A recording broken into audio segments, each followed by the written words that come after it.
नमस्कार प्यारे विद्यार्थियों। बौद्ध धर्म हम पढ़ रहे थे और महात्मा बुद्ध को जो ज्ञान प्राप्त हुआ उसके बाद जो उन्होंने उपदेश दिया विभिन्न शहरों में जा जाकर, वो सारा हम पिछली क्लास में देख चुके थे। उससे ठीक आगे की कहानी आज हम पढ़ेंगे और बड़ा ही ये इंटरेस्टिंग टॉपिक है, बड़ा आनंद आने वाला है आपको। तो महात्मा बुद्ध का जो यात्रा क्रम था वो हमने देख लिया था। आज हम उनका जो महापरिनिर्वाण प्राप्त होगा वो हम देखेंगे और उसके बाद बौद्ध संघ के बारे में हम पढ़ेंगे। ठीक है, तो हेडिंग जमा दीजिए विद्यार्थियों। महात्मा बुद्ध का महापरिनिर्वाण या महापरिनिर्वाण डाल दें, ये भी ठीक है। महापरिनिर्वाण है ना, महापरिनिर्वाण। ठीक है। दरअसल जब वैशाली में महात्मा बुद्ध थे तो वहाँ पर ही और इनकी जो है स्वास्थ्य जो था वो गिरने लगा था। ठीक है, वैशाली में ही इनका स्वास्थ्य गिरने लगा था। तब महात्मा बुद्ध ने अपने प्रिय शिष्य आनंद से कहा था कि आनंद, अब से 3 माह बाद मेरी मृत्यु हो जाएगी, है ना, कि 3 माह बाद मेरी मृत्यु हो जाएगी और अब आप स्वयं ही अपना दीपक बनना। अर्थात बुद्ध ने कहा था आत्मदीपो भव। आनंद, अब आप स्वयं ही अपना दीपक बनना, ये बात कही थी। और वहाँ से जो है पावा चले गए। पावा में आपको पता है मल्ल गणराज्य था पावा। पावा में गए। पावा में अपने एक शिष्य थे चुंद, जो कि करमार थे, जिसको वर्तमान में लुहार कहते हैं। चुंद के घर ठहरे और चुंद ने सुअर का मांस महात्मा बुद्ध को खिलाया, जिसकी वजह से कहते हैं कि उनको पेचिस का रोग हो गया और वो उनका जो स्वास्थ्य था वो दिन प्रतिदिन गिरता ही जा रहा था। पावा को छोड़कर महात्मा बुद्ध कुशीनारा चले जाते हैं और कुशीनारा में आकर अपने जीवन का अंतिम उपदेश यहीं पे सुनाते हैं, हिरण्यवती नदी के किनारे। और सुभद्र को अपना अंतिम उपदेश सुनाया, जिसमें उनको बताया गया कि संघ के नियमों के इतर कोई भी कार्य नहीं करें और आनंद पूर्वक अपना जीवन बिताएं। यह बात जो है महात्मा बुद्ध ने अपने अंतिम उपदेश के रूप में बताई, जो कि शाल वृक्ष के नीचे दिया गया था। साथ ही आनंद को महात्मा बुद्ध ने कहा था कि आनंद, मेरी जो अस्थियां हैं उनका सम्मान एक सम्राट की भांति होना चाहिए। तो उसके बाद जो है, उसके बाद की कहानी को हम अगले सेशन में लिखेंगे। तब तक मैं इस बात को लिख देता हूँ यहाँ पे, जो अभी मैंने कहानी बोल के सुनाई है, क्योंकि ज़्यादा लंबी कहानी मैं बोलूँगा तो पीछे से चीज़ें विस्मृत हो जाएंगी, भूल जाओगे आप, है ना। तो हम एक छोटे छोटे सेगमेंट के रूप में एक क्लास को पूरा करेंगे तो चीज़ अच्छे तरीके से आपको समझ में आती चली जाएगी। ठीक है, तो मैं लिखता हूँ यहाँ पे महापरिनिर्वाण में हम लिखेंगे, जब जब महात्मा बुद्ध जब महात्मा बुद्ध वैशाली थे वैशाली थे तब से ही इनका स्वास्थ्य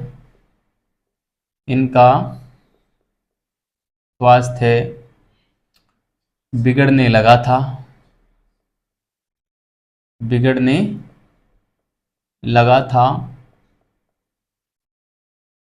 बिगड़ने लगा था सॉरी। बुद्ध ने आनंद से कहा आनंद से कहा कि आनंद से कहा कि 3 माह बाद मेरी मृत्यु हो जाएगी। 3 माह बाद 3 माह बाद मेरी मृत्यु हो जाएगी। 3 माह बाद मेरी मृत्यु हो जाएगी। अतः अब अपना दीपक स्वयं ही बनना, स्वयं ही बनना, अर्थात आत्मदीपो भवय, ऐसा कहा था महात्मा बुद्ध ने, है ना। मैं अलग कलर के पेन से लिखना चाहूंगा, आत्म दीपो भवय, है ना। कहीं पर आपको अप ये भी लिखा मिल सकता है, अप दीपो भवय या आत्म दीपो भवय, मतलब अपना दीपक स्वयं ही बनना। कहने का मतलब हम वैसाखी के सहारे हम जो है बहुत लंबा सफर तय नहीं कर सकते। हमको यदि रेस जीतनी है तो हमें स्वयं अपने पैरों पे विश्वास करना होगा, किसी दूसरे के सहारे हम कहाँ तक चलेंगे, है ना। कहने का मतलब ये है कि हम गुरु से सिर्फ ज्ञान ले सकते हैं, उस ज्ञान को रेगुलेट करना हमारा काम होता है, हमारी जिम्मेदारी होती है। देखो मैं आपको यहाँ पे पढ़ा ही सकता हूँ, ये नहीं है कि मैं खुद आपको परीक्षा से पास करवा दूंगा, नहीं। मैं केवल कंसेप्ट दे सकता हूँ, तथ्य दे सकता हूँ, कंटेंट उपलब्ध करवा सकता हूँ। आपको पढ़ना तो पड़ेगा, कर्म तो आप ही को करना पड़ेगा, आपको फॉर्म अप्लाई करना पड़ेगा, आपको पढ़ना भी पड़ेगा, आपको एग्ज़ाम भी देनी होगी, आपको फिर सारी प्रोसेस आप ही को करनी होगी, ना। तो इस प्रकार से अपना दीपक स्वयं बनो और आगे बढ़ो, यही बात महात्मा बुद्ध ने आनंद को कही और पावा चले आए, वैशाली से पावा चले आए, ठीक है। इसके बाद गौतम बुद्ध पावा, यहाँ पे मल्ल थे, चले आए, पावा चले आए। यहाँ पर अपने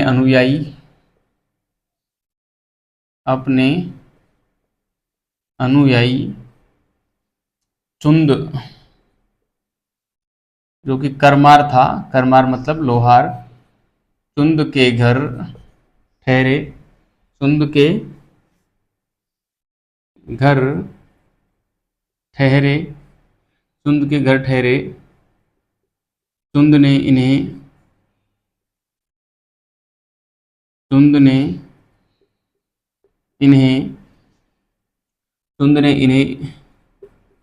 सुअर का मांस खिलाया, सुअर का मांस खिलाया, जिसके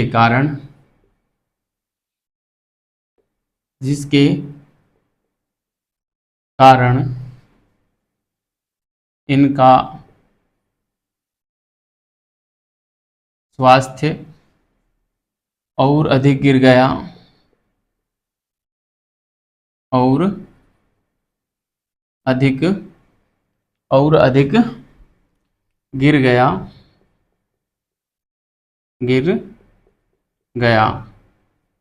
इन्हें पेचिश हो गया, इन्हें पेचिश हो गया। अब ये सॉरी, पावा को छोड़कर और चले आएंगे कुशीनारा में, ठीक है।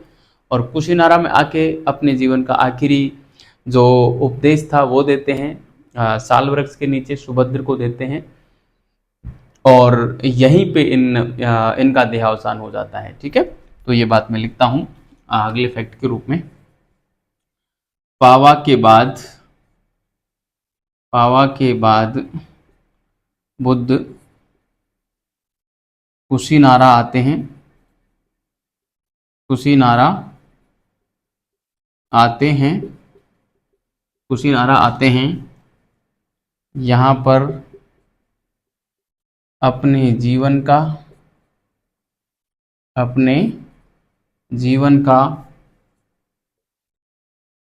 अंतिम उपदेश या प्रवचन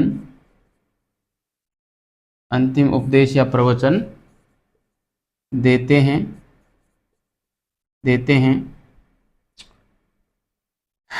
जो कि देते हैं को हम काट देते हैं, अपना अंतिम उपदेश या प्रवचन सुभद्र को देते हैं, है ना।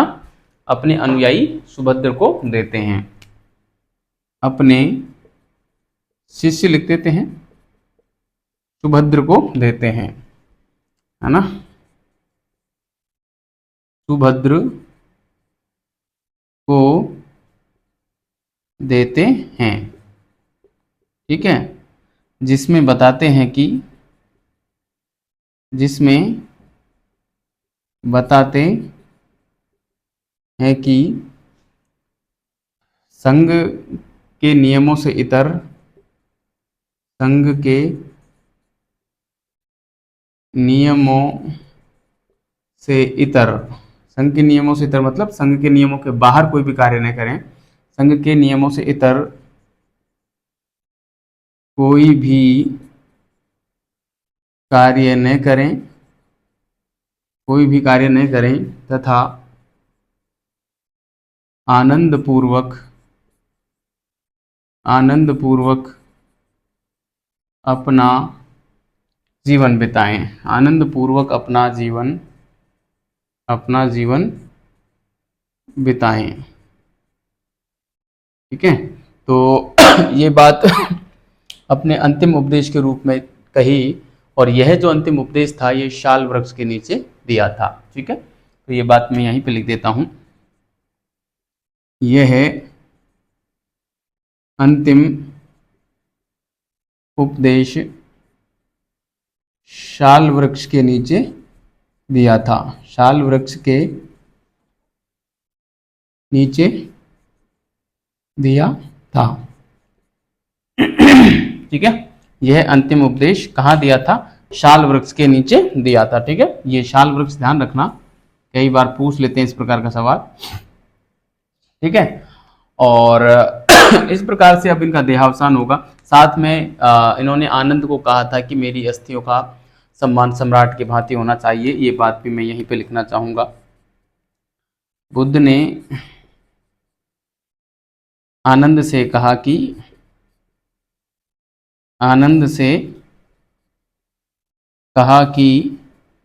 बुद्ध ने आनंद से कहा कि मेरी अस्थियों का सम्मान सम्राट की भांति होना चाहिए, सम्राट की भांति होना चाहिए, सम्राट की भांति होना चाहिए। ठीक है, तो ये बातें थी। अब देखो इनका देहावसान होता है 483 बीसी में वैशाख पूर्णिमा के दिन कुशीनारा में ही, और हिरण्यवती नदी के किनारे इनका देहावसान होता है। ठीक है, सिंघली अनुश्रुति जो श्रीलंका का साहित्य है वो 544 ईसा पूर्व इनका देहावसान का समय बताता है। ठीक है, और जो शयन निद्रा में जो इनका अंकन है वो इनके देहावसान का अंकन माना जाता है, प्रतीक चिन्ह माना जाता है। ठीक है, तो ये वाली बात हम यहाँ पे लिख देते हैं। 80 साल की उम्र इनकी हो चुकी थी यहाँ पर। ठीक है, तो हम लिखेंगे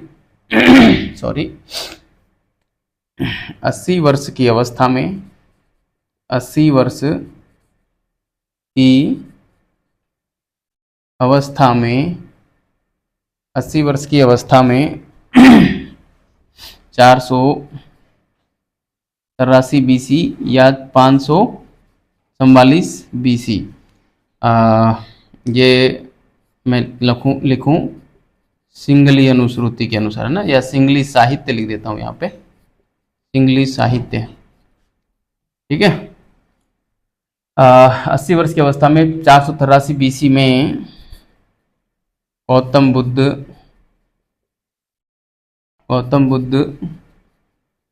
ने कुशीनारा में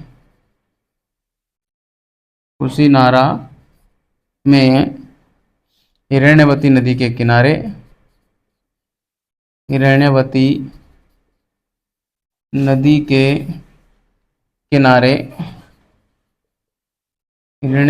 के किनारे महापरिनिर्वाण प्राप्त किया, के किनारे देह त्याग किया। देह त्याग किया। ठीक है, देह त्याग का जो प्रतीक है ना, प्रतीक, देह त्याग का प्रतीक शयन निद्रा है, ध्यान रखना। या शयन मुद्रा, शयन मुद्रा देह त्याग का प्रतीक है, ध्यान रखना। यह घटना, यह घटना महापरिनिर्वाण कहलाती है, महापरिनिर्वाण कहलाती है। यह घटना महापरिनिर्वाण कहलाती है। वैशाख पूर्णिमा के दिन ये हुआ था ना, ये कौन सा दिन था? वैशाख पूर्णिमा के दिन ये हुआ था, ध्यान रखना है ना। यह मैं आगे लिख देता हूँ, यह वैशाख पूर्णिमा का दिन था, यह वैशाख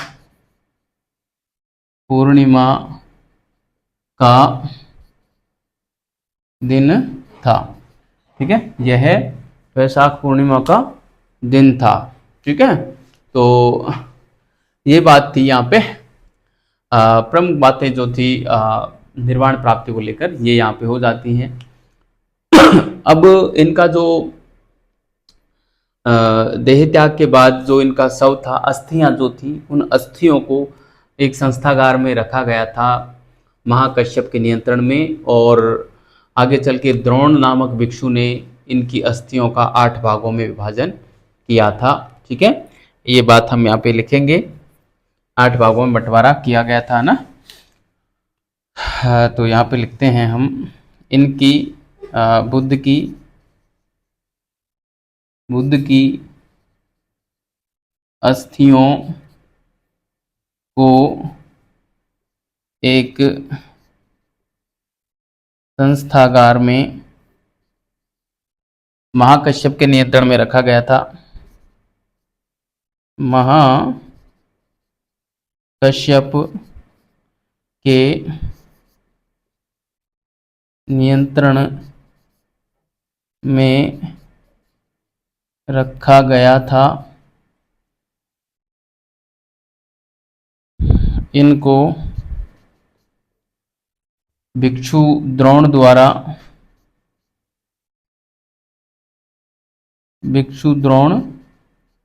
द्वारा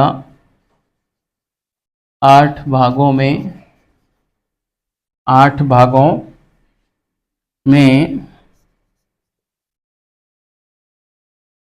बांटा गया था। इनको 8 भागों में बांटा गया था। ठीक है, इनमें 7 तो क्षत्रिय थे और 1 ब्राह्मण था, है ना। ठीक है, तो अब हम अगली स्लाइड पे आते हैं, और जो 8 भाग किए गए थे, उन 8 भागों को हम यहाँ पे जो है एक एक करके लिखते हैं, जिसमें मैं आपको बताऊं, एक भाग तो अजातशत्रु ले गया, मगध का शासक। एक वैशाली के लिच्छवी थे, एक वेलठ द्वीप के ब्राह्मण थे, है ना, वेलठ द्वीप के ब्राह्मण थे। इसके अलावा कपिलवस्तु के शाक्य, पिपलीवन के मौर्य, रामग्राम के कौलिय, पावा व कुशिनारा के मल्ल, है ना। ये थे 8। ठीक है, तो चलो इनको हम लिखते हैं। पहले मैं इसको मिटा देता हूं, आपने इसको उतार लिया होगा। ठीक है, और मैं इसको मिटा के और अगली स्लाइड पे आता हूं। वहां पे हम ये 8 भागों में जो विभाजन हुआ बुद्ध की अस्थियों का, वो हम देखते हैं। ठीक है, इंपॉर्टेंट है विद्यार्थियों, यहाँ से कई बार सवाल पूछा जाता है कि बुद्ध की अस्थियों का 8 भागों में जो विभाजन हुआ था, उसमें से कौन सा एक नहीं था, है ना। 3 यहाँ से उठा के दे देंगे और 1 नहीं देंगे, 1 कोई और डाल देंगे। ठीक है, तो बहुत अच्छे लेवल का सवाल यहाँ पे बनेगा, और ऐसे सवाल को जो कोई हल करेगा ना, वो हजारों विद्यार्थियों को पीछे छोड़ के और ऊपर निकल जाएगा। ठीक है, इसलिए ऐसे तथ्यों को आप रट्टा मार के रखिए। आरपीएससी क्या है कि कंसेप्ट के साथ साथ तथ्य भी देती है। कंसेप्ट बढ़िया से क्लियर है तो आप आंसर निकाल सकते हैं, लेकिन कई बार क्या होता है ना कि हम तथ्यों के आधार पर भी आंसर निकाल लेते हैं। आरपीएससी 4 लाइन देगी तो उसमें से 1 लाइन कम से कम ऐसी जरूर डालेगी जो वो अकेली लाइन आपके आंसर का निर्धारण कर देगी, है ना। इसलिए मैं कह रहा हूँ कि चीज़ों को अच्छे से कवर करना। ठीक है, तो देखो 8 भाग कौन कौन से थे। 8 भाग, ठीक है। 8 भाग में मैं बात करूं तो यहाँ पे 1 नंबर पे मैं लिखूं अजात शत्रु। अजात शत्रु ये मगध शासक था, मगध शासक। दूसरा अलकप के बुली, अलकप के बुली, ठीक है। तीसरा हम लिखें तो वैशाली के लिच्छवी, वैशाली के लिच्छवी। चौथे नंबर पे मैं बात करूं तो हमारे हो जाएंगे कपिलवस्तु के शाक्य, कपिलवस्तु के शाक्य, ठीक है। पांचवें नंबर पे मैं बात करूं तो हमारे हो जाएंगे सॉरी कुशीनारा व पावा के मल्ल, कुशीनारा व पावा के मल्ल। छठे नंबर पे बात करूं रामग्राम के कौलिये, रामग्राम के कौलिये, ठीक है। और विलट्ठ द्वीप के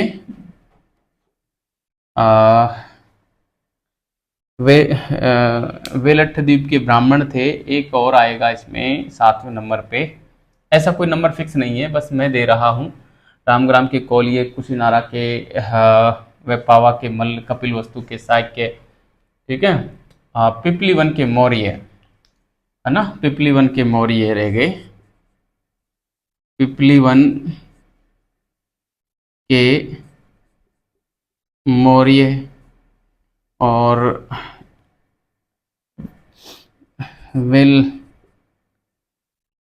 वेठल द्वीप,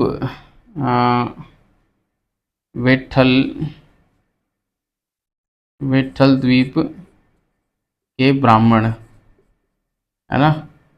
वेठल द्वीप, वेलठ द्वीप है या वेठल द्वीप है, इसमें थोड़ा सा जो है नाम आप देख लेना, वैसे तो ये ठीक ही है। वेलठ द्वीप, वेठल द्वीप है, वेठल द्वीप या वेठ द्वीप है ना, ऐसे मिलता है। ये ले शायद इसमें नहीं आएगा, वेठ द्वीप ही मिलता है इसको ना, इतना ही आप ध्यान रखना, वेठ द्वीप है ना, ठीक है। ये एकमात्र ब्राह्मण थे, बाकी यहाँ से यहाँ तक ये जो हैं ये सभी क्षत्रिय थे, है ना। ये क्या थे, सभी क्षत्रिय थे, है ना, ठीक है ना। ये क्षत्रिय थे, ये एकमात्र ब्राह्मण थे। आपको ब्राह्मण तो स्पष्ट दिख ही रहा है। इसके अलावा ये जो थे पिपलीवन के मौर्य, इनको केवल वहां से आग के अंगारे ही मिले थे, है ना। बुद्ध के जो अस्थि अवशेष थे उसमें अസ്ഥियों के कोई भी अवशेष इनको हाथ नहीं लगे, केवल अंगारे ही लगे, है ना। तो उन्होंने जो स्तूप बनवाया वो केवल वही बनवाया था, पिपलीवन के मौर्यों ने अंगारों के ऊपर ही स्तूप बनाया था, इसलिए उसको अंगारा स्तूप भी कहा जाता है ना, अंगारा स्तूप भी कहा जाता है। तो पिपलीवन के जो मौर्य थे, इन्होंने जो निर्माण करवाया वो अंगारा स्तूप का निर्माण करवाया था ना, अंगारा स्तूप का निर्माण करवाया था, ठीक है। ये एकमात्र ब्राह्मण थे, एकमात्र ब्राह्मण थे, है ना। बाकी ये सभी, बाकी ये जो 7 हैं, ये यहाँ तक, ये क्या, ये कौन है, क्षत्रिय है ना, क्षत्रिय, सभी सभी क्षत्रिय थे, ठीक है। तो सभी क्षत्रिय थे, ये एकमात्र ब्राह्मण थे। इस प्रकार का ये माजरा हुआ महात्मा बुद्ध के अस्थि अवशेषों का, ठीक है। ये जानकारी जो हमें मिलती है ये हमें मिलती है महापरिनिर्वाण सूत्र से, ठीक है। तो ये बात भी मैं यहाँ पे लिखना चाहूँगा, ठीक है। मैं तो यहाँ पे लिख रहा हूँ, आप इसके नीचे लिखना कि बुद्ध के अस्थि अवशेषों को, बुद्ध के अस्थि अवशेषों को 8 भागों में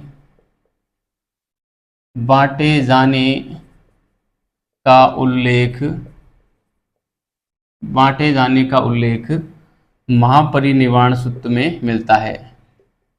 महापरिनिर्वाण सूत्र में मिलता है। महापरिनिर्वाण सूत्र में मिलता है। ठीक है, तो ये था महात्मा बुद्ध का महापरिनिर्वाण जो हमने यहाँ पे डिटेल में पढ़ा। यहाँ से बाहर कोई सवाल जाने की संभावना बिल्कुल नगण्य है। आप इतना पढ़ लें, इससे ज़्यादा पढ़ने की आवश्यकता आपको नहीं है। ठीक है, आपके पास भरपूर टाइम है और आपने ये बढ़िया तरीके से पढ़ लिया है, पूरा याद हो गया है, फिर भी समय बच रहा है, तो आप इससे ज़्यादा मैटर पढ़ना, अन्यथा इससे ज़्यादा मैटर पढ़ने की आवश्यकता नहीं है। इतिहास विषय की कोई भी परीक्षा हो आसानी से पास हो जाएगी। ठीक है, पास की तो गारंटी है, कोई दिक्कत नहीं है। और यहाँ से कोई प्रश्न आता है और उसको यदि आप गलत नहीं करके आते हो तो रैंक भी अच्छी आएगी, कोई दो राय नहीं है। ठीक है, तो आप विश्वास करके पढ़ लेना। ठीक है, अब मैं इसको मिटा के और विद्यार्थियों आता हूँ जैन बौद्ध संघ की स्थापना के ऊपर, है ना। बौद्ध संघ की स्थापना को हम पढ़ेंगे। ये महात्मा बुद्ध का जो इतिहास था वो यहाँ पे पूरा होता है।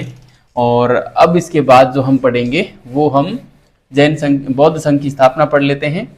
और बौद्ध संघ की स्थापना के बाद हम सॉरी जो बौद्ध धर्म के जो सिद्धांत हैं उनके ऊपर चलेंगे, काफ़ी अच्छा वो पोर्शन रहेगा। ठीक है, तो बौद्ध संघ आप यहाँ पे एक हेडिंग डाल दें, बौद्ध संघ। ठीक है, बौद्ध संघ। देखो विद्यार्थियों, आरंभ में जो बौद्ध भिक्षु थे वो भ्रमणशील ही थे, स्थायी नहीं थे। लेकिन जो वर्षावास ये करते थे 4 मास तक, हाँ 4 मास तक ये वर्षा ऋतु में एक जगह ठहरते थे, भ्रमणशील नहीं होते थे। तो उसके लिए इनके लिए कुछ निवास स्थान बनाए गए रहने के लिए। 4 माह तक रहना है तो कुछ तो बनाते ही थे। तो वो जो निवास बनाए गए थे वो विहार कहलाए। और हमने बहुत सारे विहारों की चर्चा इनके यात्रा वृत्तांत के दरमियान हमने की है कि कौन सा विहार कहाँ था, खूब सारे विहारों की चर्चा की है। तो आरंभ में तो यही व्यवस्था थी, लेकिन बाद में और महात्मा बुद्ध ने अपने जीवन काल में ही और बौद्ध संघ का निर्माण किया। ठीक है, बौद्ध संघ का निर्माण किया जिसके विभिन्न उद्देश्य थे, जैसे बौद्ध धर्म में जो भी सदस्य हैं उनके बीच में एकता बनी रहे और एकता व अखंडता बनी रहे, कभी ये जो है अलग नहीं हो। और दूसरा ये कि इसके जो सदस्य हैं बौद्ध धर्म के सभी सदस्य कोई भी निर्णय लें तो मिलकर गणतंत्रीय पद्धति से अपना निर्णय लें, एक ये था। दूसरा, संघ व इसके जो सदस्य हैं उनके बीच में सामंजस्य बना रहे, जो इनके जो संबंध हैं उनके बीच में स्पष्टता हो, पारदर्शिता हो, है ना। इसलिए बौद्ध संघ का निर्माण, बौद्ध संघ का स्थापना जो है महात्मा बुद्ध ने अपने जीवन काल में ही कर दी थी। ठीक है, तो ये बात मैं यहाँ पे लिख देता हूँ। चलो हम एक बेसिक परिचय के रूप में लिख देते हैं। ये एक इसका परिचय है ना। परिचय में हम क्या लिख सकते हैं कि आरंभ में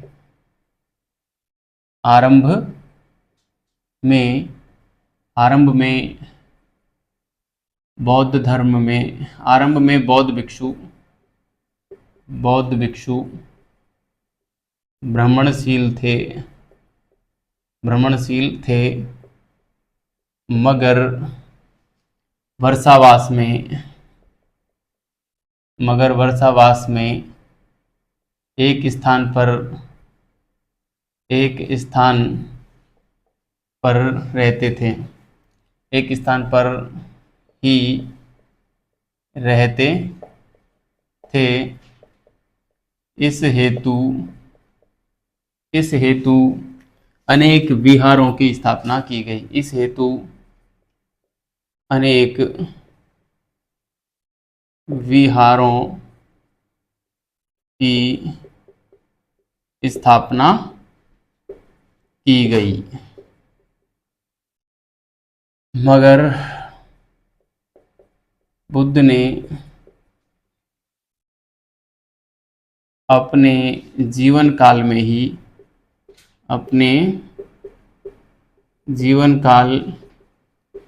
में ही मगर बुद्ध ने अपने जीवन काल में ही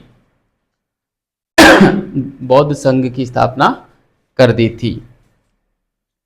में ही बौद्ध संघ की स्थापना कर दी थी, जिसके जिसके प्रमुख उद्देश्य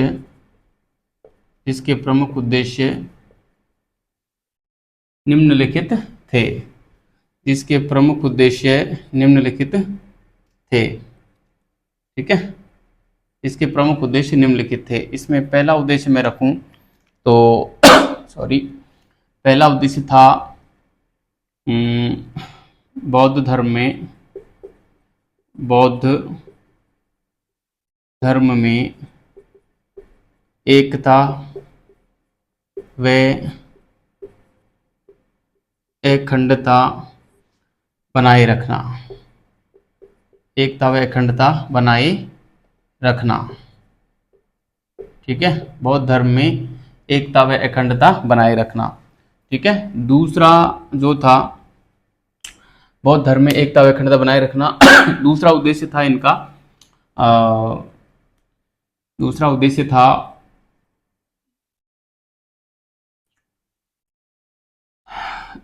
जो बौद्ध धर्म है उसके जो भिक्षु हैं वो और बौद्ध संघ दोनों के बीच में साम्यता बिठाने के लिए, है ना, कि इनमें समन्वय बना रहे, कभी विखंडन ना हो, है ना। और तीसरा हम ये दे सकते हैं कि इसमें कोई भी निर्णय लिया जाए तो गणतंत्रीय पद्धति से ले सके, है ना। तो हम इसमें दे सकते हैं कि भिक्षु व संघ के मध्य सामंजस्य बिठाने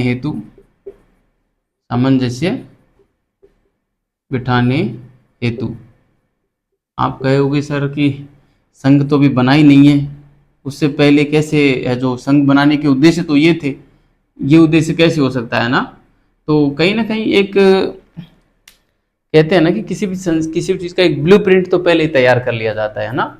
जैसे हम एक स्कूल के बारे में सोचें कि हमें एक स्कूल खोलनी है, तो हम उसका एक नक्शा पहले ही हमारे दिमाग में तैयार कर लेते हैं कि मान लो हमारे पास एक स्कूल होगी तो स्कूल के स्टाफ भी होगा, तो स्टाफ और स्कूल के बीच क्या संबंध होने चाहिए, वो संबंध ढंग से बने रहें, उसके लिए हमें एक रजिस्टर्ड संस्था का होना जरूरी है ना। हम ऐसे ही बिना संस्था के और हम चला नहीं सकते।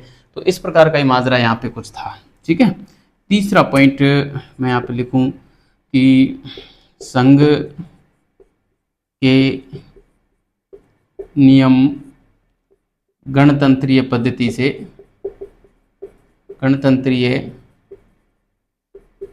से बनाए जा सकें।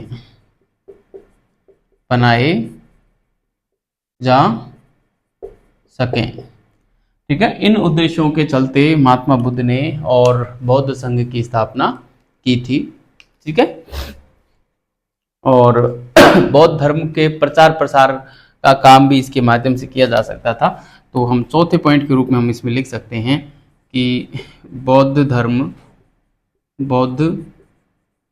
धर्म का प्रसार करना, बौद्ध धर्म का प्रचार प्रसार करना। ठीक है, तो ये 4 कारण हम इसमें दे सकते हैं। तो अब हम एक हेडिंग डाल देंगे बौद्ध संघ की स्थापना, है ना। बौद्ध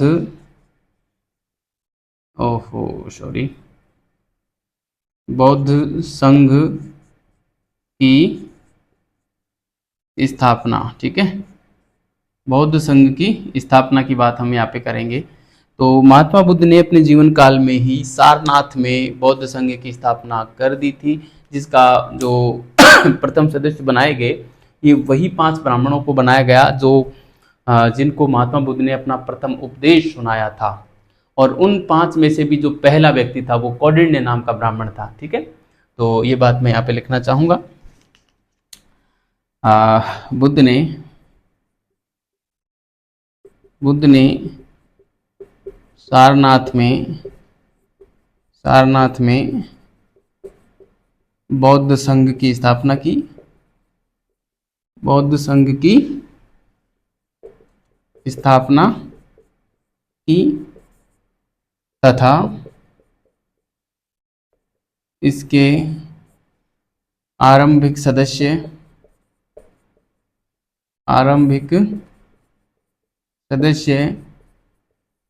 वही 5 ब्राह्मण बने, वही 5 ब्राह्मण बने जो या जिनको बुद्ध ने अपना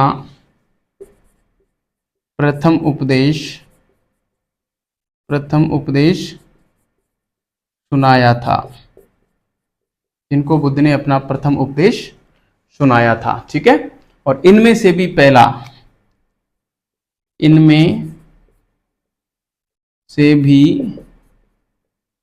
पहला कौंडिन्य ब्राह्मण था। इनमें से भी पहला कौंडिन्य ब्राह्मण था। इनमें से भी पहला कौंडिन्य ब्राह्मण था। ठीक है, तो ये बौद्ध संघ की स्थापना हो गई। आरंभ में महात्मा बुद्ध ने इसमें 2 ही संघ बनाए, एक उपासक और एक भिक्षु संघ। ठीक है, महिलाओं को इसमें एंट्री महात्मा बुद्ध ने नहीं दी। ठीक है, तो हम यहाँ पे लिखेंगे। उसके बाद वैसे महिलाओं को एंट्री देते हैं। इस संघ की स्थापना के 5 साल बाद प्रजापति गौतमी के अनुनय विनय करने पर और अपने प्रिय शिष्य आनंद के कहने पर महात्मा बुद्ध ने वैशाली में और पहली बार महिलाओं को संघ में प्रवेश दिया।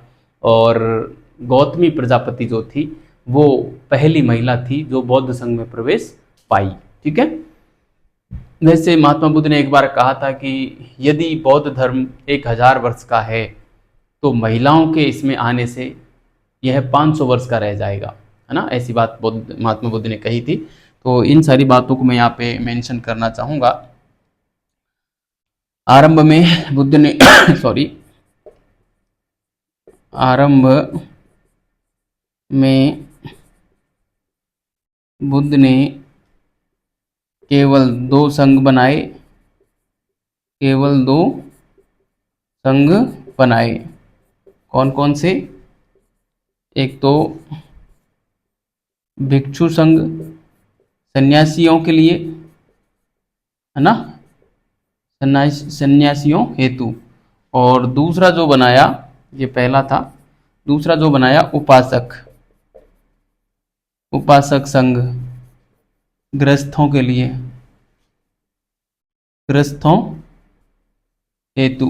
ठीक है, दूसरा जो था वो था गृहस्थों हेतु। तो ये थे हमारे बुद्ध के द्वारा जो बनाए गए प्रथम 2 संघ। ठीक है, आरंभ में महिलाओं को एंट्री नहीं दी, लेकिन हम यहाँ पे लिखेंगे कि बौद्ध संघ की स्थापना के 5 वर्ष बाद, है ना। ठीक है, तो मैं यहाँ पे लिखता हूँ बौद्ध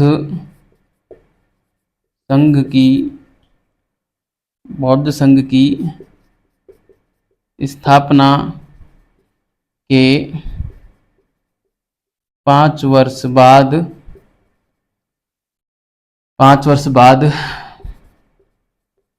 प्रजापति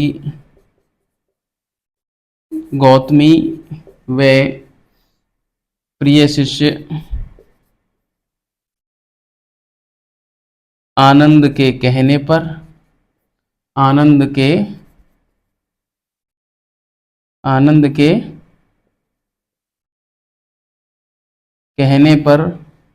प्रिय शिष्य आनंद के कहने पर महिलाओं को संघ में प्रवेश दिया, महिलाओं को संघ में प्रवेश दिया। ठीक है, संघ में प्रवेश पाने वाली प्रथम महिला, संघ में प्रवेश पाने वाली प्रथम महिला प्रजापति गौतमी थी। प्रजापति गौतमी बनी। 2 संघ और बनाए, 2 अन्य संघ और बने। 2 तो ऊपर बना ही दिए थे जो कि पुरुषों के लिए थे, अब महिलाओं के लिए बनेंगे। तो भिक्षुणी संघ एक तो क्या बन गया, भिक्षुणी संघ बना, और दूसरा उपासिका संघ, उपासिका संघ ये और बन गया। ठीक है, भिक्षुणी संघ और उपासिका संघ बन गया। ठीक है, तो इस प्रकार से टोटल संघ कितने हो गए, 4 संघ हो गए, भिक्षु संघ, भिक्षुणी संघ, उपासक संघ, उपासिका संघ। ठीक है, और कभी वैसे बुद्ध जो है महिलाओं को इस संघ में प्रवेश देने के इच्छुक नहीं थे। एक बार बुद्ध ने पहले कहा था यदि बौद्ध धर्म 1000 साल का है तो महिलाओं के इसमें प्रवेश करने से बौद्ध धर्म 500 साल का रह जाएगा। ठीक है, तो इस बात को मैं यहाँ पे थोड़ा लिखना चाहूंगा। ठीक है, महात्मा बुद्ध ने क्या कहा था, ये कथन बुद्ध का है, इसे पूछा जा सकता है ना। बुद्ध ने कहा था यदि बौद्ध धर्म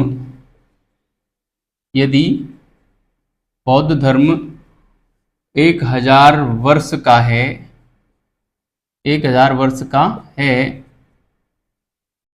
तो महिलाओं के आने से, महिलाओं के आने से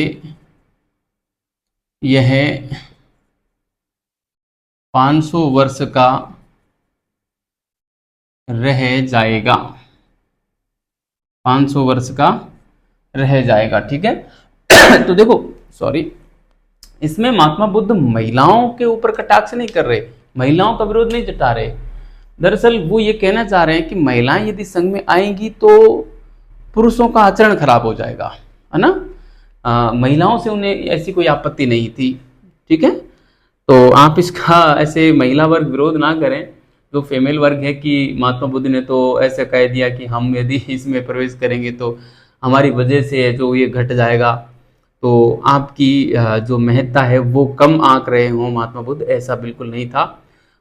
इनका उद्देश्य ये था कि जो पुरुष वर्ग है वो कहीं ना कहीं अपने ब्रह्मचर्य धर्म का पालन नहीं कर पाएगा, और उसकी वजह से और भी कई कारण रहे होंगे, उन्होंने स्पष्टता तो नहीं की, बौद्ध धर्म का जो है पतन हो जाएगा। ठीक है, तो इस प्रकार से 4 संघ बनाए। और अब इसमें देखो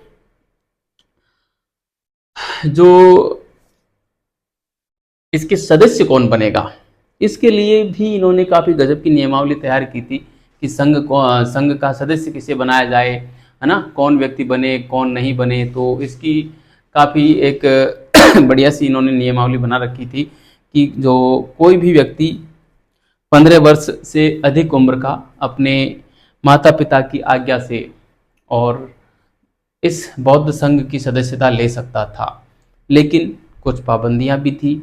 जैसे कोई रोगी व्यक्ति है, कोई ऋणी है, कोई चोरी का अपराधी है, कोई दास है, कोई दंडित है ना, इस प्रकार का जो है व्यक्ति इसमें शामिल नहीं हो सकता था। विकलांग भी शामिल नहीं हो सकता था, है ना।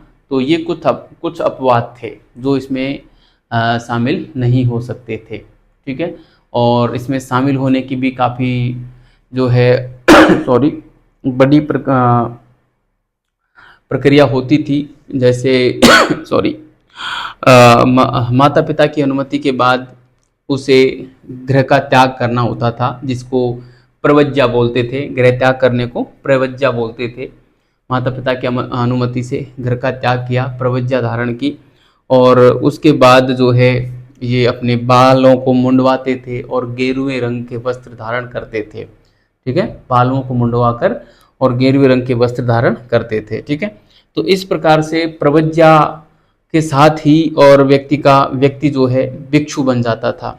ठीक है, भिक्षु बन जाता था, और इस भिक्षु के दौरान वह विभिन्न सारे नियमों का पालन करता था। ठीक है, तो वो कौन कौन से नियम थे उनको मैं बाद में बताऊंगा। पहले ये पूरी कहानी जो मैंने अभी बोल के सुनाई है इसके सदस्य बनने की, वो बात मैं पहले यहाँ पे नोट डाउन कर देता हूँ, और उसके बाद हम जो है इसकी कहानी को आगे हम लिखेंगे। ठीक है, तो प्यारे विद्यार्थियों, आपने इसको उतार लिया होगा, बढ़िया से आप नोट्स बना रहे होंगे। देखो मैं आपको बताऊं, नोट्स आपको जैसा मैं लिखता हूँ ना वैसे के वैसे आपको प्रत्येक बात लिखनी है। मैं डायग्राम बनाता हूँ, आपको डायग्राम बनाना है। मैं कोई चित्र बनाता हूँ, आपको भी चित्र बनाना है। मैं कोई नक्शा बनाता हूँ तो आपको भी नक्शा बनाना है। ठीक है, आपको मैं जो बोर्ड पे लिखता हूँ वो प्रत्येक बात लिखनी है, क्योंकि वो प्रत्येक बात महत्वपूर्ण है। ठीक है, और लगातार आपको लिखते जाना है। ठीक है, तो चलो आप लिख भी रहे होंगे, मैं इसको मिटा देता हूँ और हम आते हैं अगली स्लाइड पे। ठीक है, तो वहाँ पे हम करेंगे आगे की बात, और सबको लिपिबद्ध करते हुए हम आगे बढ़ेंगे ताकि हम जो है बाद में भी इसको पढ़ सकें। ठीक है ना, क्योंकि नौकरी लग जाओगे तो अब तो भी आपको पढ़ाना होगा, तो फिर कैसे पढ़ाओगे? बुकों से तो आप पढ़ा नहीं सकते, और बुक से पढ़ाओगे तो एक बुक में इतना मैटर भी नहीं मिलता। ठीक है, आधा अधूरा ज्ञान देके आप फिर आप आगे बढ़ोगे। आधे अधूरे ज्ञान से न तो आप ही कुछ कर सकते हो और न आपके विद्यार्थी कुछ कर सकते हैं। ठीक है, तो चलो मैं यहाँ पे लिखता हूँ संघ की सदस्यता। ठीक है, संघ की सदस्यता, संघ की सदस्यता। तो यहाँ पे हम लिख सकते हैं कि संघ की सदस्यता के लिए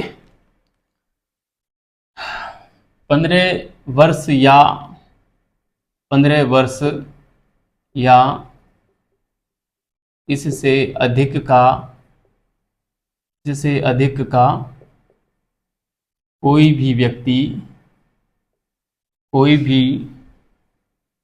व्यक्ति अपने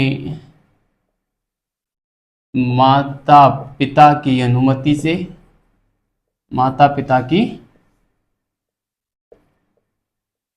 अनुमति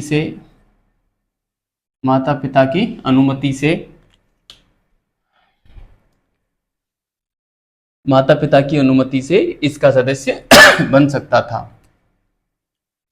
इसका सदस्य बन सकता था। ठीक है, कुछ पाबंदियां भी थी, कुछ व्यक्तियों हेतु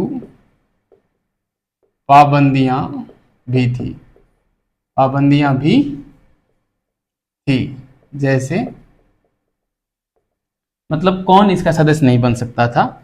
जो 15 साल से ऊपर का भी हो। उसमें एक तो रोगी नहीं बन सकता था, है ना, कोई भी रोगी है, रोगी। ठीक है, भिक्षुक, सॉरी भिक्षुक नहीं, रोगी है, विकलांग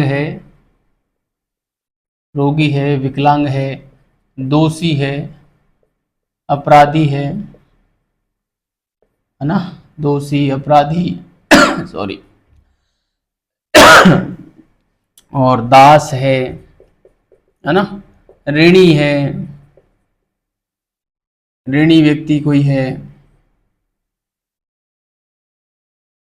ठीक है, और पागल भी शायद इसमें नहीं, पागल भी आएगा इसमें, आदि, है ना। तो ये लोग इसकी सदस्यता हासिल जो है नहीं कर सकते थे। सैनिक भी इसमें आएगा। ठीक है, सॉरी, सैनिक भी मैं यहाँ पे लिखना चाहूंगा, सैनिक आदि। ठीक है, अब देखो, माता पिता की अनुमति के बाद, माता पिता की अनुमति से गृह त्याग कर, गृह त्याग को प्रवज्या बोलते हैं, प्रवज्या, है ना। गृह त्याग कर सिर के बाल मुंडित करके गेरुए वस्त्र धारण करता था। गेरुए वस्त्र धारण करता था, धारण करता था। वह व्यक्ति भिक्षु बन जाता था। भिक्षु जिसको बोलते थे श्रावणोर, श्रावणोर बन जाता था, बन जाता था। ठीक है, इस प्रकार से श्रावणोर बन जाता था, भिक्षु बन जाता था। और कहते हैं कि लगभग भिक्षु बनने के 10 साल तक लगातार वो कुछ विशिष्ट नियमों का पालन करता था, और उन नियमों के पालन यदि अच्छी तरीके से किए हैं तो फिर उसको जो है संघ की सदस्यता दे दी जाती थी। बताइए, संघ की सदस्यता बनने के लिए कोई व्यक्ति को कितनी लंबी परीक्षा देनी पड़ रही है ना। तो वह व्यक्ति भिक्षु बन जाता था। भिक्षु बनने के लगभग 10 साल तक, भिक्षु बनने के बाद लगभग 10 वर्ष तक, लगभग 10 वर्ष तक उसे निम्नलिखित नियमों का पालन करना पड़ता था। निम्नलिखित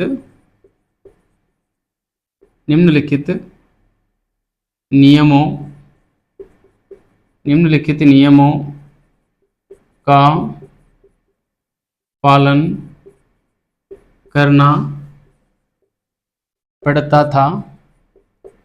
निम्नलिखित नियमों का पालन करना पड़ता था। ठीक है, तो इसमें हमें नियम बताऊं तो पहला है 10 सील। 10 सील के नियम जो हैं, 10 सील के नियम। ठीक है, 10 सील के नियम कौन कौन से हैं? इसमें वही पंच महाव्रत जो जैनों वाले थे, है ना, सत्य, अस्तेय, परिग्रह, है ना, अहिंसा, और वो सारे ब्रह्मचर्य, वो 10 तो 5 तो वो हो गए, 5 और हैं। इस प्रकार से 10 सील के नियम है। सिद्धांत जब हम पढ़ेंगे वहां पे मैं बताऊंगा। ठीक है, 10 सील के नियम हैं। इसके अलावा जो है 4 निश्चय नियम और हैं ना। 4 निश्चय का पालन करना भी इनके लिए जरूरी था। निश्चय नियम भी उनको बोलते हैं, या निश्चय जो है निश्चय का पालन करना। ठीक है, दूसरे नंबर पे मैं लिखूं तो 4 निश्चय का पालन। ठीक है, 4 निश्चय का पालन। इसमें देखो 4 निश्चय में क्या क्या बातें आती थी। 4 निश्चय में आती थी जो है भिक्षा के दौरान भोजन ग्रहण नहीं करना, पहली बात ये आती थी, है ना। तो मैं यहाँ पे लिखना चाहूंगा भिक्षा के दौरान भोजन ग्रहण नहीं करना, भोजन ग्रहण नहीं करना, नंबर 1। दूसरी बात पड़े हुए वस्त्र नहीं धारण करना। पड़े हुए, जैसे कहीं रास्ते में मिल गए, ऐसे वस्त्रों को नहीं पहनना। पड़े हुए वस्त्र धारण नहीं करना, नहीं करना। ठीक है, पड़े हुए वस्त्र धारण नहीं करना। पेड़ के नीचे नहीं सोना, पेड़ के नीचे नहीं सोना। ठीक है, और चौथा था कि गौमूत्र का औषधि के रूप में प्रयोग नहीं करना। ठीक है, गौमूत्र का औषधि के रूप में प्रयोग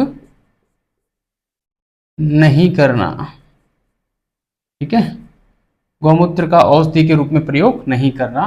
तो ये 4 निश्चय का पालन बेहद आवश्यक था, तब जाके। और इसके अलावा और भी कुछ वर्जित कर्म नहीं करना।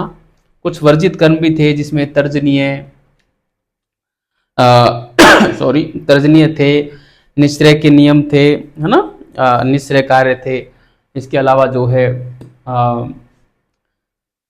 इसके अलावा और भी कई कार्य थे जिसमें प्रतिसारणीय कार्य आता है ना, प्रतिसारणीय आता है।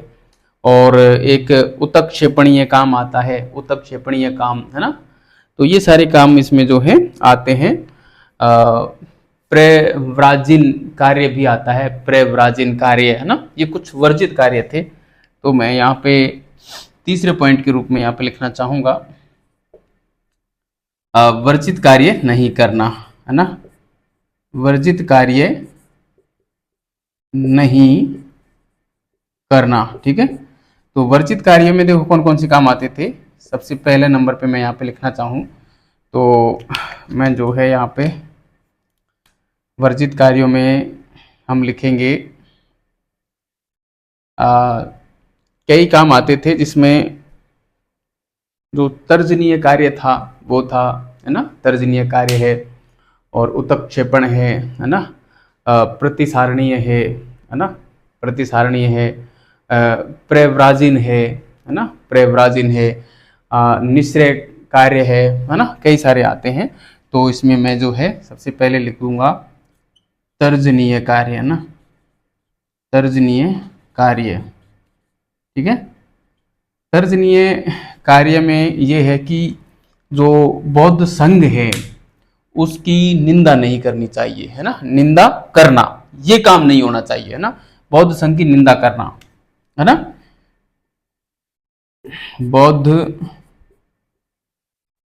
धर्म व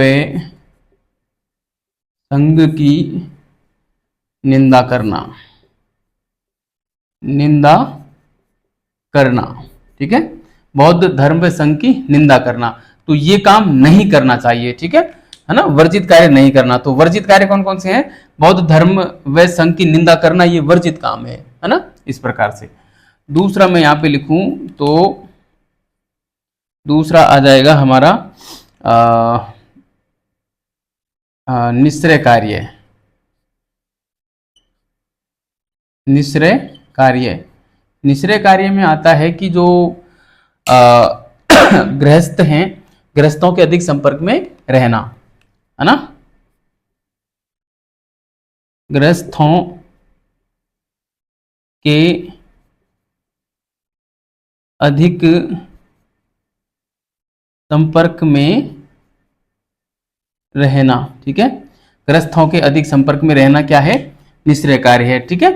देखो मतलब गृहस्थों के अधिक संपर्क में रहना ये कार्य वर्जित है, तो गृहस्थों के अधिक संपर्क में नहीं रहना चाहिए, ठीक है। इसके अलावा जो है सॉरी, इसके अलावा प्रतिसारणीय मैं यहाँ पे देख सकता हूँ 3 नंबर पे प्रतिसारणीय, है ना। प्रतिसारणीय में क्या आएगा कि गृहस्थों को नुकसान पहुंचाना, है ना, तो वो नहीं पहुंचाना चाहिए। वैसे तो सन्यासियों को भी नहीं पहुंचाना चाहिए, लेकिन इन्होंने लिखा है क्या करें, गृहस्थों को नुकसान, गृहस्थों को नुकसान पहुंचाना, है ना, ये काम नहीं करना चाहिए कहने का मतलब, ठीक है। तो इस प्रकार से है। उत्क्षेपण हम लिखें यहाँ पे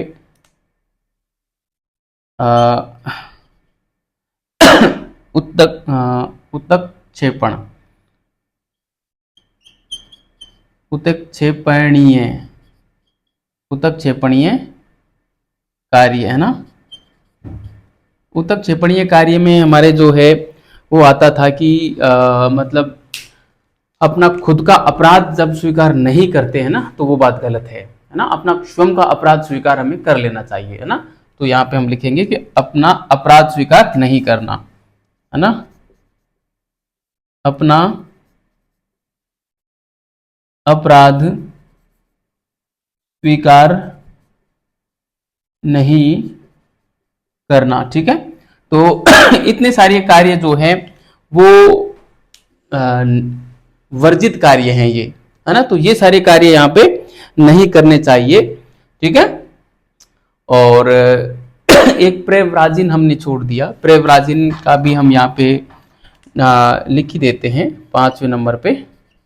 प्रव्राजीन, है ना। प्रव्राजीन होता है पाप कर्म, है ना। पाप कर्म, पाप कर्म करना, है ना, तो ये नहीं करना चाहिए, पाप कर्म नहीं करना चाहिए। ठीक है, तो ये सारे कार्य थे, ये हमको नहीं करने चाहिए, तब जाके हम बौद्ध संघ के, और वो भी लगातार 10 साल तक, है ना, तब जाके बौद्ध संघ के सदस्य बनने के लिए एलिजिबल होंगे। हाँ, सोचिए कितनी लंबी प्रोसेस है ना।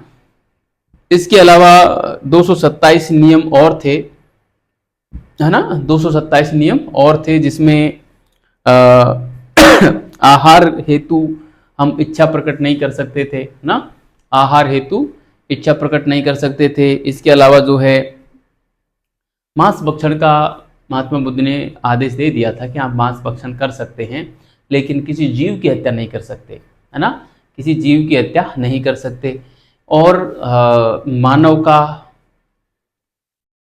का, श्वान का यानी कुत्ते का, सर्प का और घोड़े का मांस वर्जित था, है ना, इन तीनों का मांस वर्जित था। ठीक है, इसके अलावा इन्होंने जो है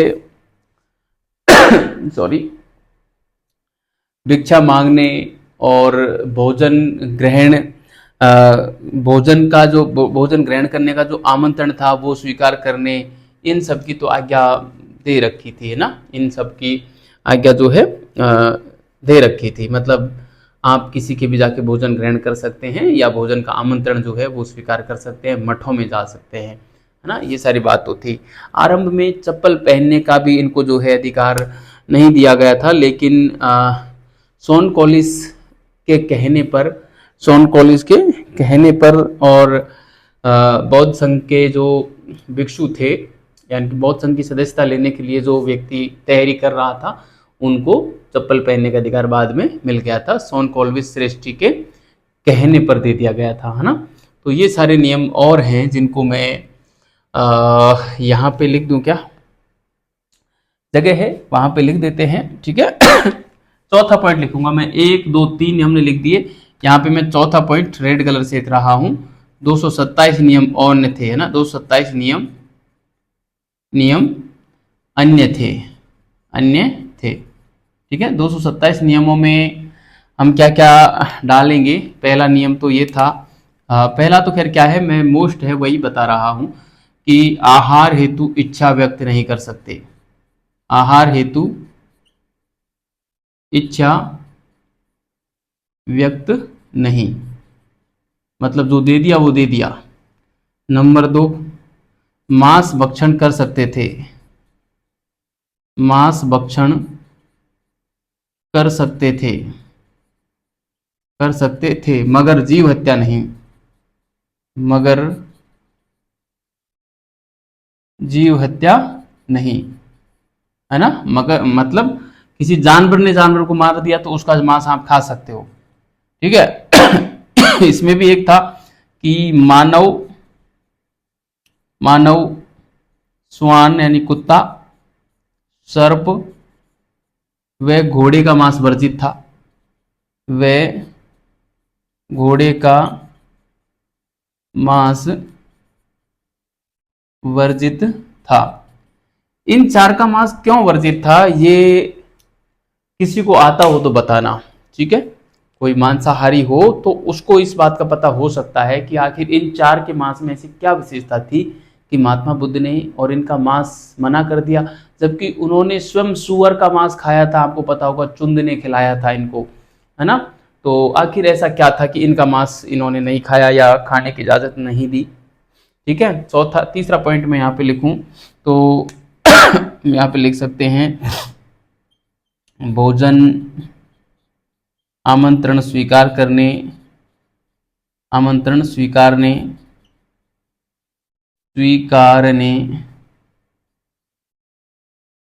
व मठों में जाने की अनुमति थी, जाने की अनुमति थी। ठीक है, ये तीसरा पॉइंट था हमारा। चौथा पॉइंट में लिखूंगा, आरंभ में चप्पल पहनने का अधिकार नहीं था, आरंभ में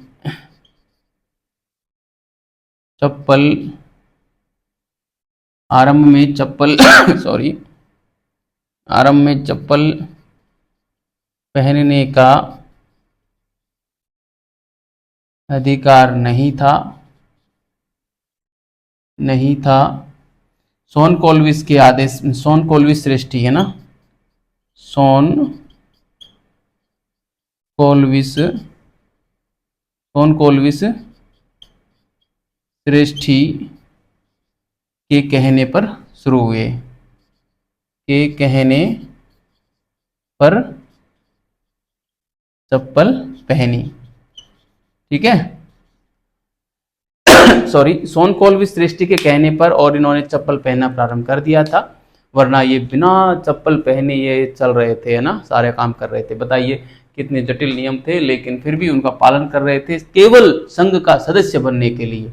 ठीक है, इसके बाद क्या होता था कि जो भिक्षु जीवन था वो समाप्त करने के लिए इनको एक उपसंपदा संस्कार इनका किया जाता था उपाध्याय आचार्य के द्वारा, जो कि इनके पिछले 10 साल का आचरण का निरीक्षण करते थे, परीक्षण करते थे, और उसके बाद वो तय करते थे कि इसको अभी और भिक्षु बने रहना है या इसके भिक्षु जीवन का अंत करके और इसको सदस्य बना लिया जाए। ठीक है, तो उपाध्याय आचार्य ये तय करते थे और उसके बाद इनके भिक्षु जीवन का अंत करने के लिए उपसंपदा संस्कार किया जाता था और उसके बाद इनके भिक्षु जीवन का अंत होता था और ये श्रावक या श्राविका या जो है भिक्षु या भिक्षुणी यानी कि संघ के सदस्य बन जाते थे, है ना, श्रावण और नहीं रहते थे ये, है ना। तो चलो मैं इसको मिटाता हूं और इससे आगे की बात हम अगली स्लाइड पे करते हैं, तब तक आप इसको उतारें, या आपने उतार ही लिया होगा, मैं इसको अब मिटा रहा हूं।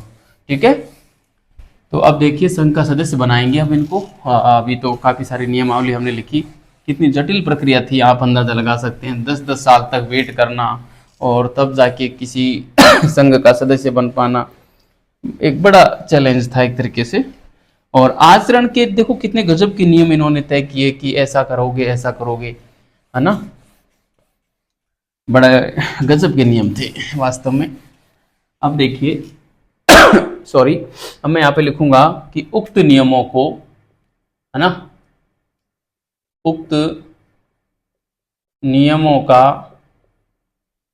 भली भांति, उक्त नियमों का भली भांति पालन करने पर, पालन करने वाले श्रावणों या भिक्षु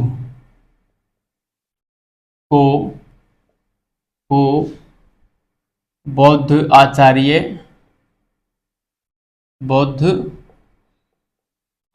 या उपाध्याय के द्वारा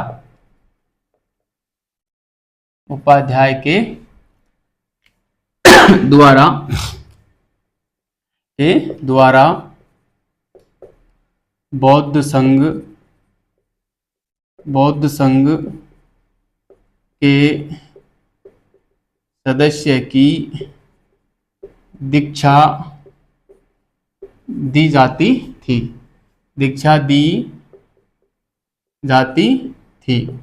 ठीक है, बौद्ध संघ के सदस्य की दीक्षा दी जाती थी, जिसके लिए उपसंपदा संस्कार किया जाता था सॉरी, जिसके लिए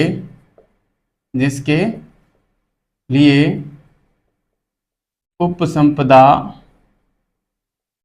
संस्कार किया जाता था, है ना। तो ये ध्यान रखना, उपसंपदा संस्कार इनके भिक्षु जीवन का अंत था, है ना। यहाँ पे हम लिख सकते हैं यह जो संस्कार था यह भिक्षु जीवन का अंत था, भिक्षु या श्रावणोर, है ना, जीवन का अंत। ठीक है, इसके बाद वो सदस्य बन जाता था। ठीक है, तो इसके बाद वो सदस्य बन पाता था। तो आप देख सकते हैं कितनी बड़ी प्रोसेस थी सदस्य बनने की। ठीक है, इसके बाद ही वो व्यक्ति जो है सदस्य बन पाता था। तो ये था प्यारे विद्यार्थियों बौद्ध संघ सॉरी बौद्ध संघ की पूरी प्रक्रिया मैंने आपको समझाई कि किस प्रकार से व्यक्ति इसका सदस्य बनता था और मतलब इसमें कौन व्यक्ति संघ का सदस्य बन सकता था, ये सारी बात हमने देखी। अब अगली क्लास में हम देखेंगे कि इस संघ की आखिर कार्य प्रणाली कैसी थी, इसमें कैसे कार्य किए जाते थे और कैसे क्या वो व्यक्ति करता था। अब देखो सदस्य बन जाएगा तो सदस्य बनने के बाद वो क्या करेगा, ये सब बातें हम करेंगे अगली क्लास में। तब तक के लिए बहुत बहुत धन्यवाद विद्यार्थियों। अच्छे रहिए, मस्त रहिए और पढ़ते रहिए।